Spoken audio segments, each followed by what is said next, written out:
Okay, hello. Sorry about the delay on this one. A lot going on lately. Finished up a huge freelance project. So had a lot of finalization stuff to do with that. It was Thanksgiving, Black Friday, family, friends, the whole shebang. Had was sick for a day or two. Enough making excuses though. We're here to talk about the chapter. And God, what a fucking phenomenal chapter this was. I feel like it's almost like Oda manages to do this thing lately, especially, but he does it throughout the whole series, but like especially lately, where it's like he'll take like ideas that we've been theorizing about and like speculating about as fans, and he'll add all these little pieces and details and like connective tissue that none of us ever could have like foreseen or like thought about. Like so much stuff in this chapter was like that, like Shanks helping Fisher Tiger, things like that, which we'll get into. But like these little connective tissues that like we kind of get a sense of like what's to come. Like especially what's going on from like with Harold, like we're kind of predicting the general what's to come, but like the pieces to get there are always like completely unexpected and exciting, and it's just one of the myriad of things that makes Oda just such a phenomenal writer, like the best to ever do it. Like, and that's one of the things I really like appreciate about One Piece that like a lot of people might not, as a writer myself, is just how like incredible Oda is at the craft and how much of an inspiration he is in terms of like his ability to carry out long-term storytelling, political messaging, and character writing so like better than any other writer. And like the fact that he's a shonen mangaka, it's insane. It's insane. It gives me so much motivation and hope for like my future writing. Yeah, so without further ado, let's dive into the chapter. I took some notes on this one because I feel like there was a lot to cover and I didn't want to forget anything. The chapter sort of begins. We see Harold has essentially just become like a puppet for the world government at this point. He's carrying out like assaults and just violent missions. And I think oh my god, I can never remember his true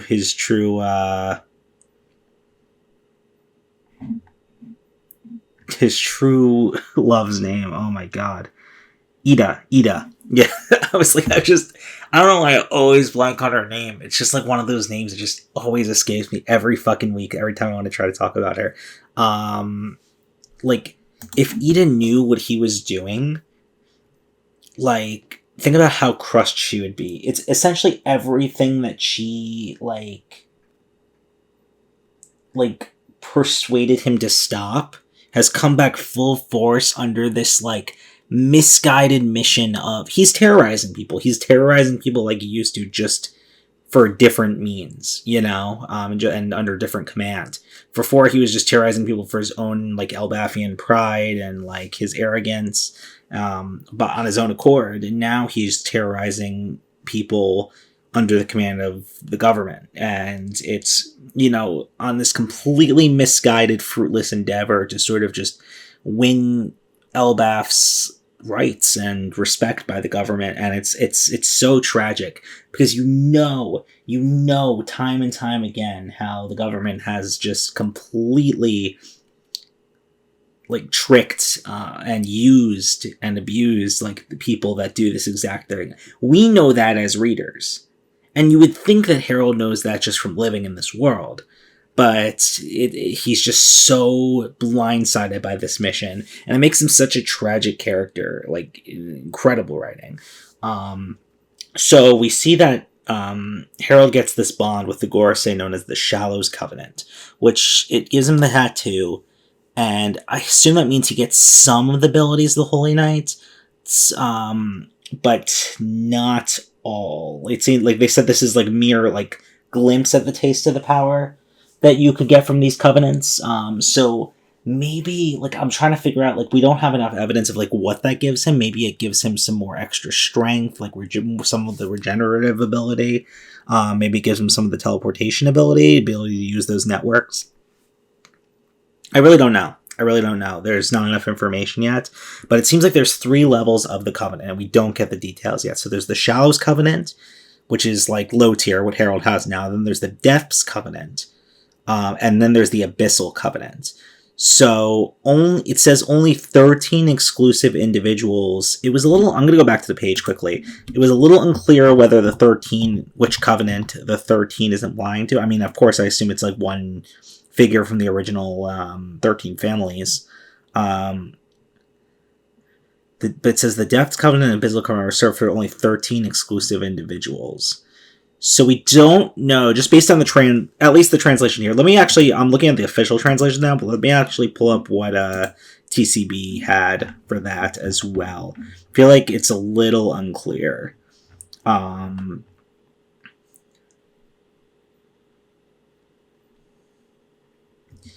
it's funny in the TCB, it's deep sea and deep sea contracts. I think the I think the Depths and the Abyssal got it a little bit better. Who are fully balanced to the true God. Only 13 individuals will receive that privilege. Yeah, and here it's not clear as well how many like are attributed to each. So I assume it's like a mix amongst the 13. But here's my leading theory based on what we've seen is that the regular standard Holy Knights have the Depths Covenant. That's at least my guess right now. So they have the regenerative abilities, the teleportation abilities, things like that. And I think the Abyssal Covenant is people that are completely in tune with Emu, to the point where Emu can physically possess them at any moment in time. So I think that the core Gorosei have the Abyssal Covenant, based on what we saw in God Valley, where Emu can literally sprout out of Jay Garcia, and Emu can physically like cause Jay Garcia's death just on a whim. And I also think that probably Gunko has the Abyssal Covenant because we see her actively directly possessed by Emu. We haven't seen any of the other Holy Knights have that direct possession yet, if I'm remembering correctly. So that's my leading theory as to how those covenants work. Who knows? I could be completely wrong. It's just what I'm speculating based on just reading this one chapter where they're first explained without much detail. So that's where I'm at with that.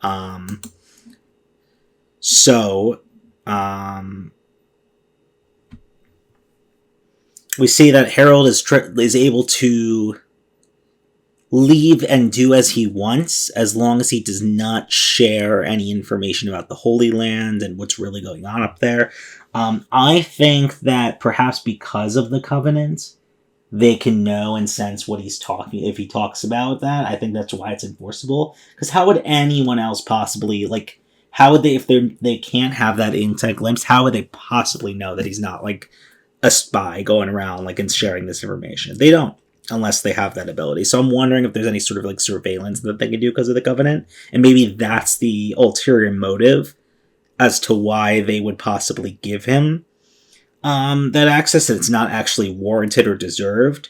Because the government doesn't actually do anything because they think, oh, you're a good guy, especially if it's a race that they are racist against.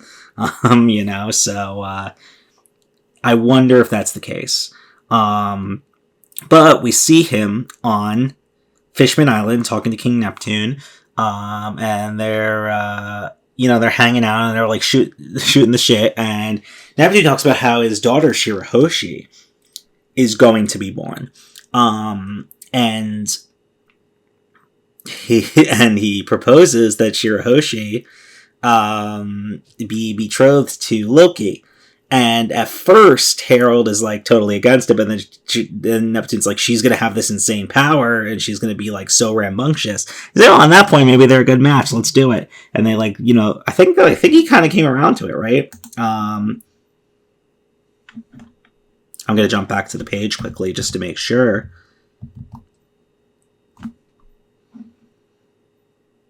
Yeah, he says, "Let's have a toast to the future of my little brat and your shaggy daughter." And then Neptune's like, she will not be Shaggy. But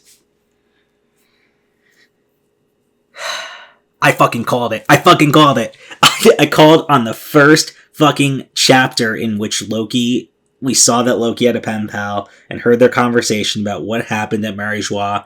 Well, we don't know what happened to Mary Joie. That something happened to the person on the other line, and Loki said, I would have destroyed them all if I saw that happen to you or me. And it was the secret, like, friend that he had. And we don't know who it is. We don't know who it is. And he calls this person Shaggy, right? Right? Oh my god. It's all coming together. And I will say, Mel and T have this exact theory too. And I believe in my head that I came up with it while reading the chapter. But I want to just give the caveat, if there is a chance it was like sort of weaseled into my head because of me watching Mel and T streams, like, and I don't remember the order of operations correctly. I do apologize for that.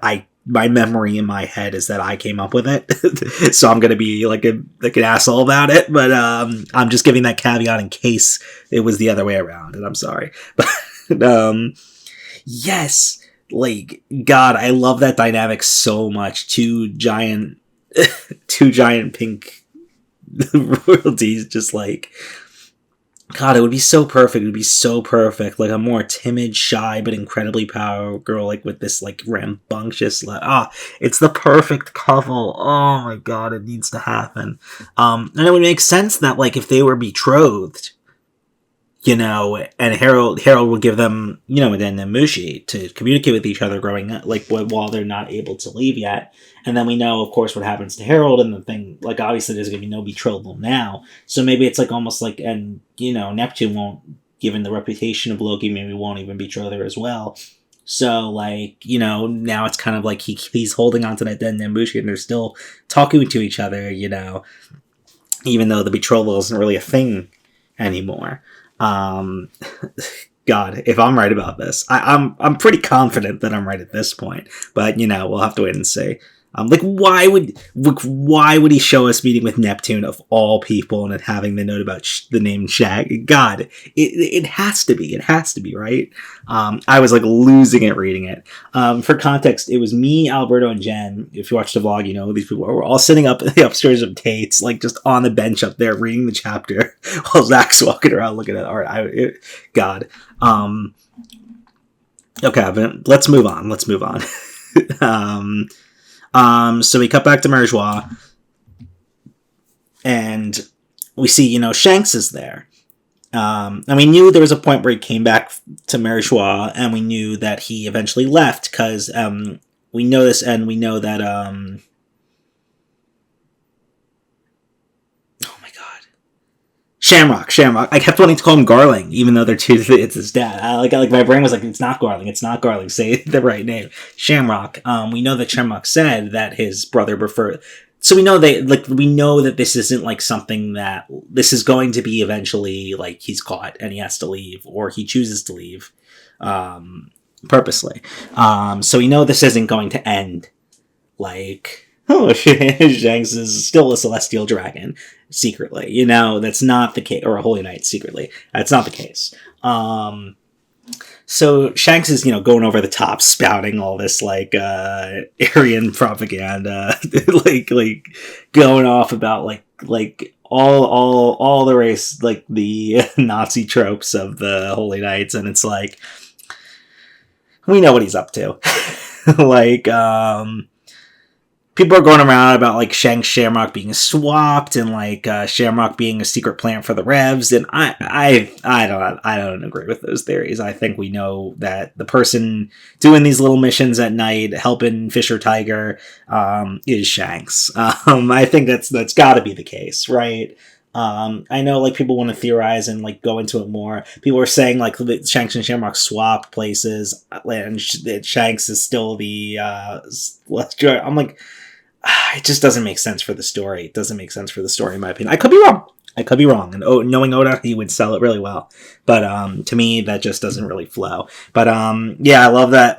It almost reminds me of like Zoro at the beginning of Wano when he was like before Luffy got there, he was like fucking around. Right, he was doing like night missions in the capital, like doing secret shit. Like it reminds me of that a little bit. But a lot of people have been discussing the motives of why Shanks will return to Mary Joie in the first place, and my friends mentioned a very interesting idea that maybe he is there looking for the Nika fruit. Maybe because of his whole time with the Roger Pirates and everything, he knows the importance of it. He knows he needs to be the person to get it. And that's why he oh my god, I lost my train of thought there. Sorry.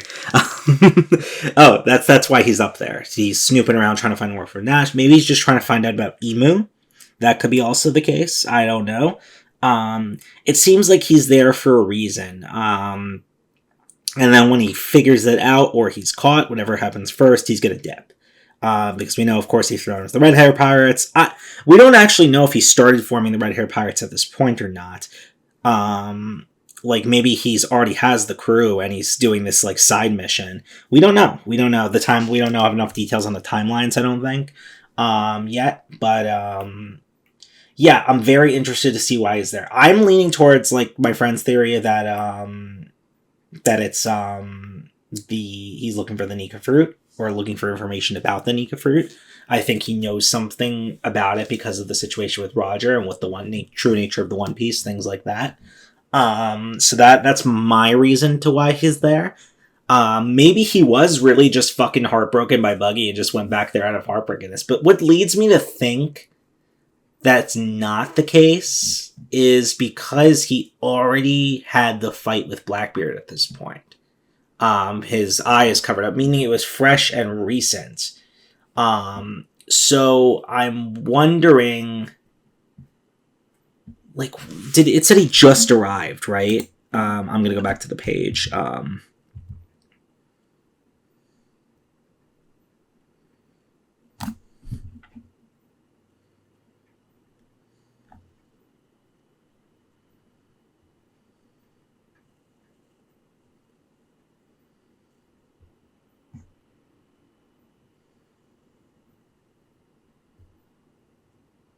Doesn't actually say when he arrived.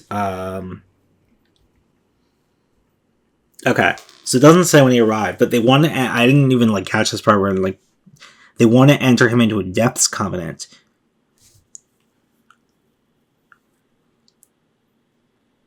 But it seems like they don't. Because I think he has the same tattoo as Harold, if I remember correctly. I could be wrong on this. Comment below if I'm wrong. But it seems like he has the same tattoo as Harold, which is like the Shallows Covenant.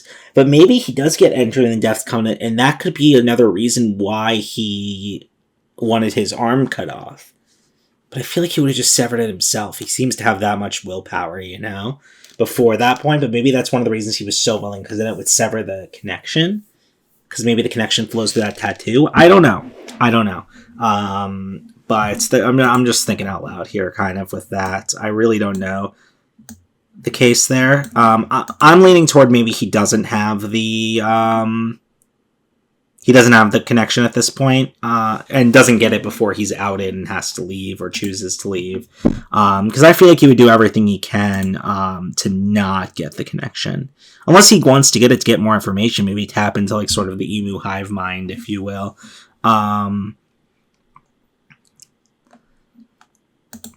I'm trying to find the chapter where it shows Shanks and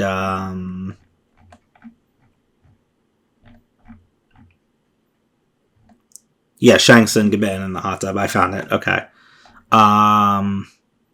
He has the tattoo there.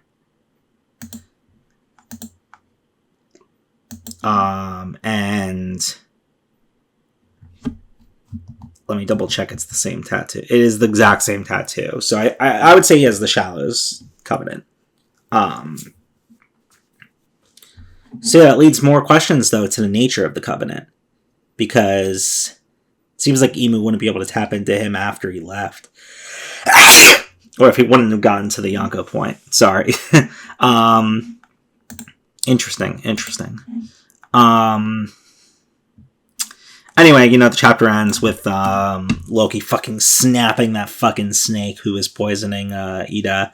And something really cute here that I noticed on my reread that I didn't notice the first time is when it's showing the locational tag of Brewer's Village, it says Loki's mother's home. And that's, I assume that's referring to Ida here, like his true mother, because, see him crying at the end, choking out that fucking monster. Just crying. You want fortune? You people make me sick. Ida ain't gonna die, is she? Because he emits it in the crying. I can't tell if it's his anger vein bulging or crying. Sorry, I'm sneezing like crazy. Fuck. Yeah, the only mother I have. He snaps and reveals like, God, I love Loki so much. I love him so much. He's my bro now. Oh my God, I want to just give him a big hug. Of course, I'm too small and would probably get like his toe or foot, but I want to give him a big hug. As Melody said, you could tap dance on his titties. Oh my God. Anyway, yeah, just ending the chapter on the note that I love Loki to death, and I would do anything for him. Anyway, that is the chapter. It was a fucking dense one. It was a great one. It just really, like, I say this every week, like, Oda is just banger after fucking banger. And, like, I love this moment because I feel like we're about wrapping up the flashback. I feel like we have, like, I said this last week, but I feel like we have, like, at this pace, probably 2 or 3 chapters left of the flashback. I could be wrong. Because I was not expecting all of God Valley to be in here. But, and then I'm really excited so it seems like we're going to probably get, like, flashback ending end of year, jumped back into main modern time, at the outset of 2026, and then, like, probably finishing up Elbaf sometime this year. That's kind of the pattern we got. That was the exact pattern we got from Egghead, where I believe Egghead started in 20... Oh no, it wasn't the... Did Egghead start in 2022? When did Egghead start?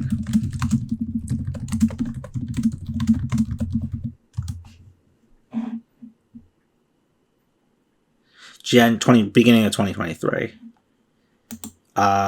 Okay, so yeah, that kind of matches up, where it's almost like we had like a year of... it doesn't really match up, but I was going to say, like, how kind of we had the Kuma flashback that filled out, like, the end of 2020, would have been end of 2023, beginning of 2024. Then we had the rest, the latter half of Modern Egghead, and then we had the transition to Elbaf, so it's probably what's going to happen. With Egghead, I'm guessing, where we're going to end this flashback and do the latter half of Elbaf, and then what happens there. Honestly, I have no idea what's to come for this series, because it's like, Egghead was definitely the last, like, this is an arc we need to visit, an arc we need to have. Now it's kind of just the blob of the end. And I really think that's what's going to be. I really think that it's going to be much harder for us to differentiate, like, static arcs, where it's like we have in the past. I think it's going to just sort of be this, like, hodgepodge of story until the very end, you know? Who knows? Oda may pull something out that we don't expect, but I'm here for it. I'm here not knowing what happens next every single week. And it's so fucking exciting. Where it's like we have hints, we have, like, ideas of where things are going to go. And tying it back to the beginning of the video, we have ideas of where things are going to go, but the connective tissue to get there and where things really end up, completely unexpected. And that's what just makes Oda so great. So yeah, that's about it for this one. It was a long one, but there was a lot to talk about here. So I'm really excited. No break week this week. So at the time I'm recording this, we're getting a chapter in 3 days. So I'll be back here talking about it hopefully in 3 days, or a little more if I get busy. But yeah. I love One Piece. I love One Piece. So yeah, thanks for watching / listening. Bye bye.